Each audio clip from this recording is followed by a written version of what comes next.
नमस्कार, मैं हूं भावना समाया और ईपीलॉग मीडिया और मेरी तरफ से आप सबको वुमेन्स डे की बहुत सारी बधाइयाँ। Women's Day is special for all of us at Epilog Media, not because it emphasizes on women's rights or because it emphasizes on women being special, because we believe that women are special and every day belongs to us. But because 5 years ago, it was on this very day that we launched the podcast. We began our journey with a show called Meri Kahani. And after meeting 100 special personalities, we moved on to the next show called Rangmanch. Launched more than a year ago, Rangmanch is today 50 episodes old. And on this special day, we present to you the special women of theatre, their visions, their passion, and what they feel about their medium and art. So are you ready for the magic? अब सोचिए कि 6 महीने में जो मैंने सीखा और मुझे अलकाजी साहब जो कि जिनको मैग्नस गोल्ड माने, मतलब वो गुरु के गुरु और एक भगवान नाटक जगत के माने जाते हैं के बारे में साहब ने ऑफर दिया कि तुम 3 साल का कोर्स करो। तो यहाँ मम्मी अड़े बैठी थी कि नाटक जो है वो दाल में नमक जैसा होना चाहिए, वो जीवन नहीं हो सकता, वो व्यवसाय नहीं हो सकता। तुम 6 महीने की बाद तुमको मैंने परमिशन दी थी वापस लौटो, पर अलकाजी साहब कह रहे थे कि तुम्हारी कितनी बहनें हैं? तो मैंने कहा सर 7। तो उन्होंने कहा देखो तुम्हारी माँ चाहती है तुम्हारा वही हाल हो, शादी हो जाए और 7 बच्चे हो जाएं, है? तो तुम इसको he said you continue because you have all those elements जो कि एक थिएटर आर्टिस्ट में होना चाहिए, थोड़ा गाना आना चाहिए, थोड़ा रिदम में होना चाहिए, और एनएसडी अपने आप में आपकी एक आपको गुरुकुल है जो पढ़ाई लिखाई का मैच्योरिटी का भी बड़ा योगदान है।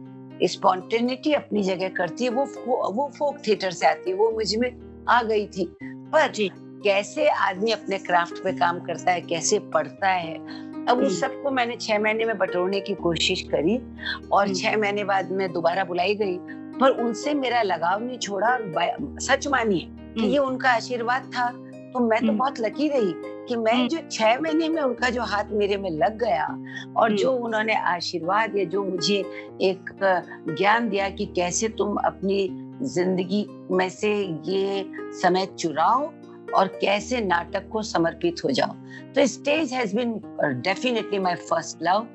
और दर्शक जो इंस्टाग्राम और ये दुनिया की सब चल रही है, दर्शक मेरी आत्मा है।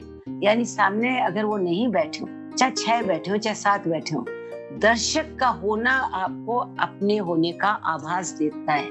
क्या बात। और एवरी नाइट आप या तो जिंदा होते हैं या आप मरते हैं, क्योंकि अगर आप फेल हो गए, अगर आपको रिजेक्ट कर दिया, तो आप अपने आप को फिर आपकी सर्च शुरू हो जाती है और फिर आप अपने आप को टटोलने लगते हैं। सबसे बड़ी चीज मैंने पॉज का मतलब सीख लिया कि कहाँ पे लुक, 2 थिंग्स, जो लुक देना है और जो पॉज होता है, and every pause is so pregnant, it is so full of meaning. अब मैं जब देखती हूँ लोगों को धड़ाधड़ डायलॉग बोलते हुए, मुझे समझ में नहीं आता यार, आप रुको तो सही, आप जो कह रहे हो क्या आपको समझ में आ रहा है? सामने वाला जो कह रहा है आप उसको तो ग्रहण करो, रिएक्ट करो, because reaction is the main thing and the pause is the one. ये जो लाइंस के बीच में जो पॉज होता है ना, वो है एक्चुअली एक्टिंग, जो आपकी जो सारे व्यक्तित्व को, आपका जो कैरेक्टर है उसको प्रेजेंट करती है, जो सारे सिचुएशन का निचोड़ आप समझाती है और दिखाती है और व्यक्त करती है, वो है ये पॉज। एंड जो लुक जो होता है कि मतलब डायलॉग नहीं है, एक लुक काफी है, and your eyes must speak. आप कुछ शब्द बोलो, अटर करो, उसके पहले मीनिंग आईज में आ जाना चाहिए, वो काफी है। बाकी शब्द तो दे आर क्रचेस और they are not even necessary. Look से ही बात बन जानी चाहिए। वो बात मुझे ना देख के, सीख के, इन लोगों को रिहर्स करते हुए मुझे समझ में आई। मैं बहुत क्लियर थी, मुझे फिल्मों में काम नहीं करना और उसकी 2-3 वजह थी। एक वजह ये भी थी कि फ़िल्मों में जब भी आपको बुलाया जाएगा तो आपको या तो नौकरानी का रोल दिया जाएगा या कोई एक छोटा-सा 2 लाइन का रोल दिया जाएगा।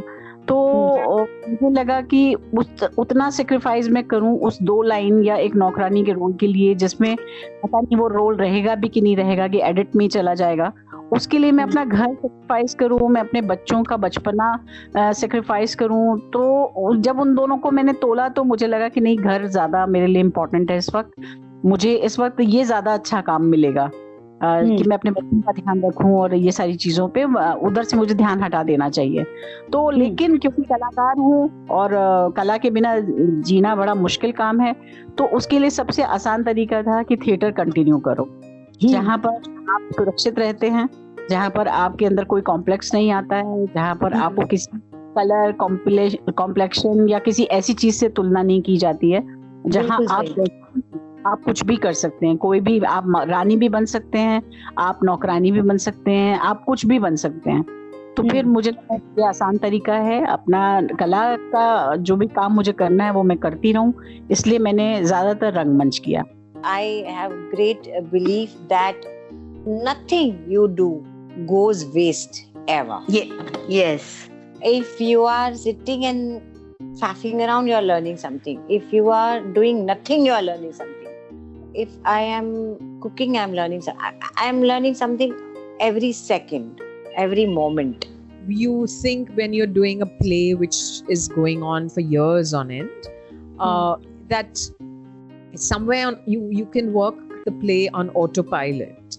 And I remember one of my teachers, after we had done a play and we had completed, I think, 8 or 10 shows, and he said, you know, he asked me actually, have you done plays which have had long runs? And I said, yes. So he said, you know, you have to every night visit the play as if you don't know it at all. And, you know, just respond to whatever you're receiving in the moment. And don't worry if it's completely different from what you did before, as long as it's within the parameters of the moves and everything we've set. But feel free to respond as you wish. Wow. And and that really stayed with me. And I use it to this day. You're just there in that space and you are ready to live that particular character, you have to live those moments throughout for 2 hours, as long as you're there on stage. And I also think that it's something very divine. Like at particular moment, in particular scene, every day at particular time, if you are in tears on stage, I mean, it's not, there's something divine about it. Yeah. And when your audience meets you after the show, and when they say, with tears rolling down their cheeks and on their face, and they hug you and they say, oh, we loved it. All this is, for me now, I find something very divine in it. My mother insisted on rehearsal. She knew the value of it. So she used to make me do it. I don't think my teachers even knew what I was up to. They weren't interested. उनको सारों को पढ़ाई के अलावा किसी चीज में दिलचस्पी ही नहीं थी, पता नहीं क्यों। मगर फॉर्चुनेटली फॉर मी, मेरे आसपास और भी बहुत सारे ऐसे लोग थे जो मुझे मेरा एक्सपोजर इंक्रीज करने में मदद कर पाए। तो मेरी माँ was certainly one of them. मेरी मौसी तरला Mehta who was also an actress on the Gujarati stage. तो उनका भी बहुत जोर था कि रिहर्सल तो करना ही पड़ता है, उसमें कोई सवाल ही नहीं है। तो ये आदत बचपन से पड़ी हुई थी। एंड दूसरा, मैं बहुत डरी हुई थी। पहली बार सामने जाकर के मैं परफॉर्म करने वाली थी, अपनी न कटे उसकी तो तैयारी करनी थी ना। तो रिहर्सल के अलावा और कोई मुझे तरीका आता नहीं था। Thank you for tuning in. If you have liked this episode, do comment. Do rate on Apple Podcasts. Subscribe on your favorite podcast app like Apple Podcasts, Google Podcasts, Hubhopper, Castbox, Spotify, JioSaavn, so that you get notified when we come next. Stay tuned for the next episode with yet another guest, and until then, take great care of yourself.